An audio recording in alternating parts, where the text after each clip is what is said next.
Tumeshuhudia fainali nyingine kali sana ya Carabao Cup kati ya Arsenal na Manchester City. Manchester City ambayo inatajwa ipo unga sana kwa msimu huu ikiwa imepoteza ubora wake. Sio ile Manchester City ambayo tumezoea kuiona. Arsenal ikijitapa, washabiki wake wakijinasibu kwamba huu ndio mwaka wao kuchukua vikombe. Lakini wameanza vibaya. Pengine huo unaweza kuwa mwanzo mbaya na EPL wakaikosa hivi hivi tonge likanyang'anywa mdomoni mwao. Arsenal wakikosa EPL itakuwa ni vichekesho vya mwaka.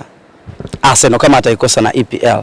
Lakini kwenye hii fainali ya jana, nadhani kwenye kipindi Ijumaa tulikuwa tumezungumza na mimi nikakwambia huu ni mchezo ambao upo kwenye favor ya Arsenal kwa namna moja ama nyingine, ama kwa sehemu nyingi sana unabaki kuwa kwenye favor ya Arsenal.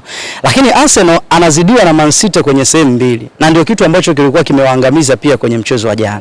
Kwanza kabisa ni mentality ya ubingwa ambayo Man City wako nayo. Unajua Man City ni timu ambayo ubingwa imekuwa ni jambo la kawaida kwa kuchukua kwenye misimu hii ya karibuni. Wamekuwa na kiwango bora sana chini ya Pep Guardiola. Na hata wakati wanakwenda kwenye mchezo wa jana, Arsenal sio timu ambayo imechukua makombe mara nyingi. Kwa hiyo tafsiri yake ni nini?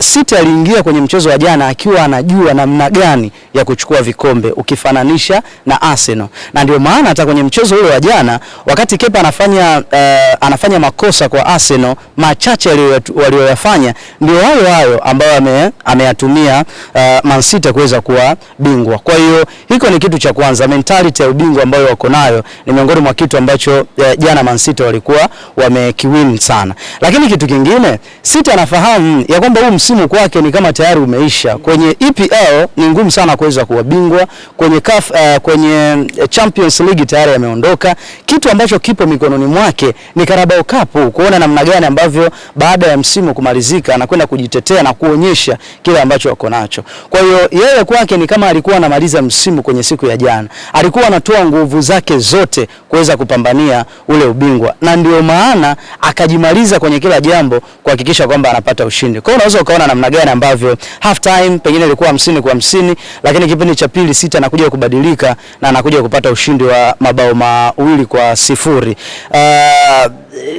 Ni jambo ambalo pia wanakwenda kujivunia kwamba huu mwisho wa msimu utakapofika, hata kama ulikuwa ni msimu mbaya, lakini bado sisi tulikuwa na taji letu. Ila kama Arsenal wanakosa ubingwa wa EPL msimu huu, kwangu mimi nitaona kama vichekesho. Nafasi ni kubwa sana kwa yeye kuweza kuchukua ubingwa. Kwa namna ambavyo umeona kikosi cha Arteta, kunahitaji kufanywa maboresho baadhi ya maeneo ili msimu unaofuata waweze kuwa bora zaidi, hata ili Carabao waweze kubeba, yani wabebe tu. Na wenyewe kama Man City kwa msimu ambao walikuwa wanabeba kila kombe lililo kombe lao. Sioni kama wana sehemu kubwa sana ya kufanyia maboresho. Unajua kila kitu kina process, na kama mtakuwa mnakumbuka Arsenal namna ambavyo ilianza mpaka sasa hivi, kadri misimu inavyokwenda ndivyo ambavyo wamekuwa wakipiga hatua moja kwenda hatua nyingine. Hata kama wachukui ubingwa, lakini kuona leo yuko kwenye robo finali ya CAF Champions League kwa maana ya UEFA, yupo kwenye hatua nzuri ya kwenda kuchukua ubingwa, finali ya Carabao Cup, yupo kwenye FA pia anapambania, maana yake ni kwamba anapiga hatua. Tafsiri yake ni nini? Wale wachezaji ambao wako nao ni baadhi tu ya maeneo machache ambayo anaweza akaona hapa tuongeze kitu, hapa tuongeze kitu. Lakini kwangu mimi Arsenal ni miongoni mwa timu ambayo imekamilika kiasi kikubwa sana.